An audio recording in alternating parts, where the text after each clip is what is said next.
Hello, friends. Is it you? Because it's me, which you know what? That means we're both here. So, welcome to Fun Ahead TV. We're working on a turbo today. Let's do it. Pull back, drop in, and just smack the lip.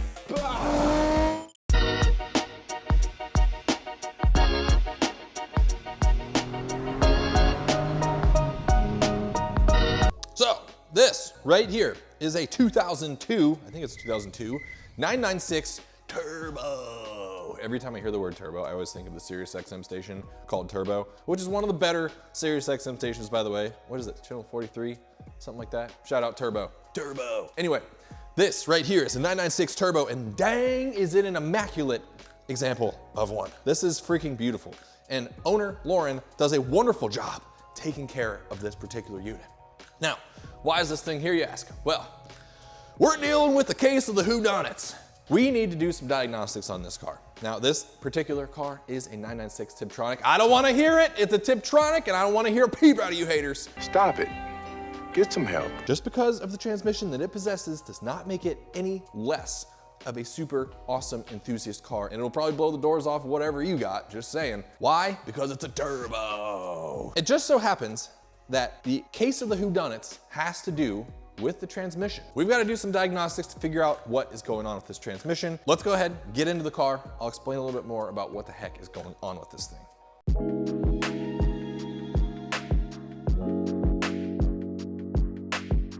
Well, all right then, brothers and sisters. Let's talk about what the heck it is that's going on with this here beautiful steed. So, we have what you would call an intermittent no start condition. What happens is, occasionally, customer Lauren, when he goes out to his garage to fire up this beautiful whip, he puts his key in the ignition, goes to turn the ignition to start position, and nothing happens. He then has to put the key back to off, put it back into ignition without going into start position on the key, put his foot on the brake, put the gear selector in neutral, and he can then start the car. Then he can go about his merry way. But also intermittently, when he goes to park the car at the end of a given drive cycle, he will pull into his parking spot, put the transmission selector into park, turn the engine off, go to remove the key, but the key does not release. He then has to push the gear selector harder towards the center console, and then it will release his key. This is somewhat of a common issue with Tiptronics, where something somewhere in the system either gets out of whack from an adjustment standpoint, or electronically from a sensor standpoint, something goes awry and it therefore does not realize exactly where the Prindle selector is located. Every single Tiptronic car has a little indicator on the gauge cluster to show you both what gear you're in and what position your Prindle selector is in. That is working completely normally. So the gauge cluster tells you exactly where the selector is at all times. So from an electronic standpoint, the car knows it. The car's like, yep, we're in park right now. And yet it still doesn't release the key or acknowledge that the car is in park when he goes to start the car. That's strange. Case of the whodunits, and we have to figure out who's doing it. All right, so I'm gonna go ahead, put my foot on the brake here, turn the ignition on. I am also going to strictly just see if the car wants to start from here. Huh. What do you know? Can't recreate the condition right off the bat. By the way, that's another thing we need to dig into eventually. Isn't that just always the way it goes? You bring your car to the mechanic and go, hey man, it's doing this thing. They try to recreate the issue and they're like, it didn't do it for me. But we're not stopping there, of course. We're gonna go ahead and continue to see what we see. So I next just wanna feel what the shifter feels like coming in and out of gear. Right off the bat, it feels like when it's locked into the thumb lock position, the moment I take it out of thumb lock, the shifter pops back on me. And then I get this, selector lever not engaged. So I think we were kind of at a neutral position there. So right away, we kind of found that neutral-ish position.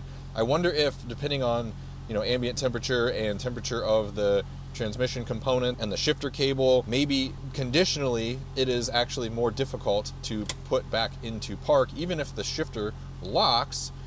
I mean, maybe the actual shifter itself isn't able to put it into park via the transmission. Maybe it does kind of find that, shifter not, there it is, selector not engaged. I think we're literally in like a neutral right now. Let me let my foot off and see. Yeah, we're like in a neutral position right now. So right away we found this kind of neutral position. So let me go back into reverse.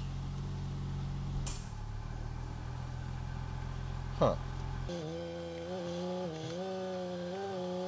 Going into park. So let's recap what just happened. We were able to go through all the gears, but it offered up a lot of resistance. Yeah, this thing offers up way more resistance than it should. Yeah, see, I think did it stick? Yeah, it did, right there. It just stuck. I think I kind of recreated the condition. So I put it in park, and I think it did it that time. Let's see if I shake it, watch the switch.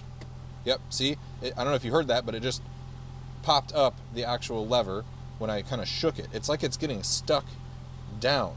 This thing probably has 2 to 3 times the amount of effort going gear to gear than what a regular Tiptronic does. So that's right away not ideal. Now, Lauren did mention that it feels mushy when you go into gear, and actually I'm interpreting that differently. I think that the high amount of resistance going from gear to gear is what kind of causes that ambiguity. The detents on the transmission are the same strength, but because your arm is putting in that much more effort just to get the dang thing from gear to gear, inherently that detent feels kind of weak, and it feels a little ambiguous as far as where the placement of the selector actually is. So let's do this again. Put it back in park, and right away it kind of falls out of this reverse when we go to hit that release. So that time it's solidly locked into park, I think. Yeah. But let's see if we can get it to do it again. Go back to neutral. Yeah, see? Right there, it hung up. It didn't lock the thumb switch up. But if I shake it, there. You see that little notch up? Now let's see if, now that we've shaken it, if we can actually take the key out of the ignition. No problem. But we'll do it again. Oh, that just happened to me. I can't start the car. Ah. Okay, so we're on to something. We just recreated the problem. I'm now going to turn the key on and try to start the car. Nothing. And yet, look, when I go to turn the key on, look, indicator, we're in park according to all of the control modules. Let me see, can we shake it? Push it far forward.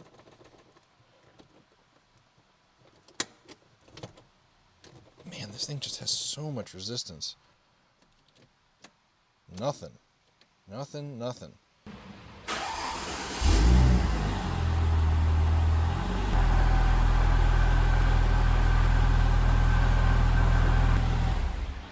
All right, well, as you can see, I just went ahead and got the car racked up because we have done everything that we want to do on the inside of the car, at least as far as our initial checks go. We could go ahead and plug in the computer to it and read what's going on, but actually I think it is more of a physical problem than it is an electronic one right now.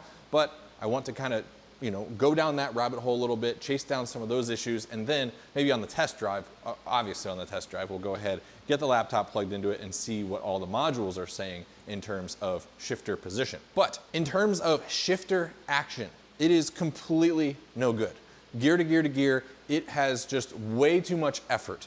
And even though, like I said, you can feel those distinct detents from park, reverse, neutral drive, those detents should allow the shifter to notch into the next gear very nicely, like almost to where you just give it that little bit of initial effort and it just notches right back. Right now, we're physically having to move that shifter into each distinct gear in order for it to get there. So something is clearly going on that is causing way too much shifter effort, but what we don't know is it shifter cable? Is it something within the actual shifter mechanism itself? Maybe some bushings going bad? Is it in the shifter linkage at the end of the shifter cable to the actual pivot on the transmission? Or is it within the transmission itself? So what we're gonna go ahead and do now is lift the car up, get some eyes and hands on the transmission at the transmission, the business end of the shifter, and we will try to isolate exactly where that high effort is coming from. Well, okay, here we are under the car, boys and girls, and I've already gone ahead and removed some of the undercovers just so we can gain access to this area, but now that we have, we are looking directly at our shifter linkage. And then above here, which I've already disconnected, is our shifter cable coming from our gear shifter up in the cabin. So a few things that we need to nail down here. First of all, is it the shifter cable? Second of all, is it this bushing? Because these are a bushing and they do wear out over time. So that could be offering up a little bit too much compliance. Or is it something in this that is causing there to be just straight up too much effort when you're going from gear to gear? Well, lucky for us, given that we now have the shifter cable disconnected up here, we can eliminate or evaluate the actual shifter action of the transmission right off the bat, because it is free to move now that the shifter cable is disconnected. So let's go ahead and actuate this just to see how it feels. So obviously this is linkage from our shifter cable down to the actual lever, which does the selecting in the transmission. All the way forward is park in this situation, all the way backwards is drive. So let's put this from park into reverse and see how it feels. Okay, that's neutral. And somewhere in there would be drive. And now let's put it back. Okay, let's go ahead, just to be thorough, let's go ahead and disconnect this little linkage. That way we can actuate the true shifter lever without having this linkage go along for the ride, just to make sure that it's not something that is, requiring excessive force, or higher force rather, in this linkage itself. A few moments later. Let's go ahead and move this selector just to see what it feels like without being connected to that stuff. Hopefully, again, you can see it okay. Oh my. Holy cow, friends. Okay, let's do that again. Holy cow. Okay, that is exactly what that should feel like. That was very little to no effort, and it just, boom, clicked right over into the next gear. That's what I was talking about. You start with a little bit of initial effort, and then the detent takes care, boom, of the rest as far as moving it to the next notch in the detent. Which therefore means, if that feels like that now without being connected to this, then what in the world does this feel like? Oh my gosh, I'm like pushing my thumb into this. I can't even move it. Dude, this is so freaking stiff. Oh my gosh. Okay. What the hell? Bottom massage. I'm thinking we may have found our smoking gun as far as just why in the world the shifter effort is so high. I mean, this is insane. This should not be like this. So let's see if we can therefore lube up this joint right here. And it looks like this whole bracket is mounted to the transmission casing via these two bolts. So hopefully we can just nice and easily pop those off and therefore get really nice access to this entire arm. That way we can work on it on a workbench and get that thing hopefully freed up. All right, now just real quick, before we start barking up that tree of that linkage, let's go ahead and just check one more thing to cross it off our list to just round out our investigation here. Now, obviously, we're pretty sure we found our smoking gun with that bushing for that linkage, but we do want to just make sure that our shifter cable isn't frayed or feeling strange in some kind of way. And obviously now that our shifter cable is disconnected back to the transmission, we should be able to completely feel what the shifter action itself feels like without any intervention from anything else. So we've got our ignition turned on, therefore we can unlock our shifter and see what it feels like. Let's go ahead and just see. Oh my gosh. Brother cousin. This is butter.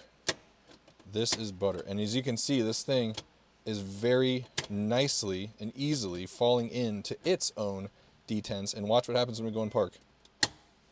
Boom. Slots right into it. So obviously we know that the shifter cable is not the issue. It isn't frayed or weird in any kind of way. We can check that off the list and say that's fine.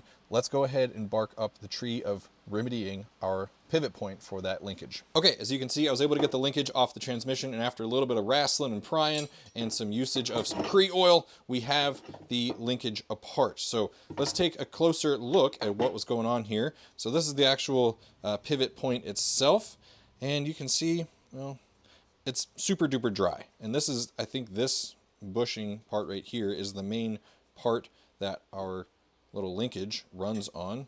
And yeah, you can tell just putting this onto here is a struggle. Like has enough of an interference fit that it doesn't want to move just being on it that far. Well, feels an awful lot like a Midwest Friday night around here, because after some massaging and lubricating, we have this thing feeling pretty dang good. Now, here's the thing. I think there will always be some level of resistance in this. It's never gonna just like, you know, move just from me like throwing this thing around. The reason being, well, obviously there's 587 freaking linkages in that shifter. If you have compliance in any one of them, you're going to feel that on the other end at the shifter mechanism itself. So they don't want any amount of compliance in this bushing, which inherently gives it some resistance. But I cleaned up all of that old dried grease, of which there was actually quite a bit, especially on the post for this black bracket here. I had to run it under a wire wheel to get all of that off there, and it was caked on there. We got all that cleaned up, and I spent a lot of time with my pick here getting all of the same kind of material out of the inside, and I think we're at a pretty good state. So, you know, moving this around now, sure, it requires a little bit of effort, but it is very minimal, especially compared to what it was before, where I was like literally needing to put, you know, a lot of strength into it just to get the dang thing to move. So we've got it lubed up, we've got it put back together. Let's go ahead and put this back on the transmission, connect up all of our linkages, and see what our shifter feels like now. Alrighty, well, shifter linkages are now reconnected, as you can plainly see. I also went ahead and cleaned up this mini connection point here, these little linkages, and lubed them both up as well, just because, you know, obviously we've got 1, 2, 3, 4 connection points in this linkage here. We're having one major culprit as far as, you know, high friction in this linkage, because even though that shifter was in park, that high effort at this link right here was causing this shifter lever to not entirely return home once you account for all of the, you know, compliances throughout the shifter mechanism itself. When you add up all of that, trying to push through that high resistance to put this thing back to home, it just couldn't do it all the way. Okay, back up top in the interior here, and we are ready for the big moment of truth. So, foot on the brake. Let's go ahead and turn our ignition on. Let's feel, by the way, first of all, right off the bat, we've got the park indicator, so that's good. We know we're in park. Let's just feel what this shifter feels like. Oh my gosh. Boys and girls, that is what a Tiptronic shifter should feel like. And I believe we've returned home. Let's see if we can take our key out. Yep, we can take our key out. Can we start our engine? Hey, that's a good start.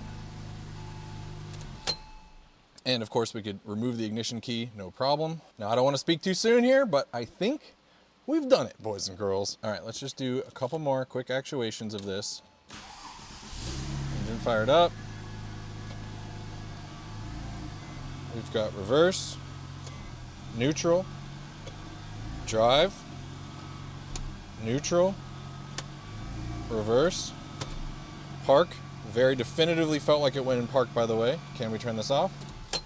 Yes, key comes straight out, and big moment of truth. Boom, she fired right up. Boys and girls, I think we've done it. I'm not gonna 100% sure put the stamp of completion on this just yet, because I do want to do a few more rounds of confirmation. Obviously, we're gonna do a few more starts and stops, get it out on the road, drive it, let everything heat up, then do a couple more starts and stops, just because, like we said, the operating temperatures could play a factor in this as well. But I'm about 99.98% sure that we've kicked this problem to the curb. So I think we're gonna go ahead and call it here for today. But like I said, we do have a few more checks to do, but you know, pending those, then I think we can send this thing back on down the road, back to Lauren, and he can enjoy this thing for many, many years to come with a beautifully actuating shifter. So if you enjoyed this little diagnostic video and thinking through all the processes, let me know. Hit that like button and subscribe if you want to see even more content like this coming on the pipeline to you as often as I can possibly get it out. But just remember, if you're tackling issues like this on your own car, don't just jump on Renlist and do the very first thing that you read on a forum. Think through it methodically. Eliminate things one by one, filter it down little by little until you finally get to the issue. A lot of people might try to throw parts at it and replace like the neutral safety switch or something in this situation, but clearly that was not the issue. It was just a matter of things not moving the way they should. Anyway, thank you so much for being here today. I really appreciate each and every one of you for being here. Yes, you, I'm looking right at you. And I'll see you all in the next video. Later. Drop in and just smack the lip.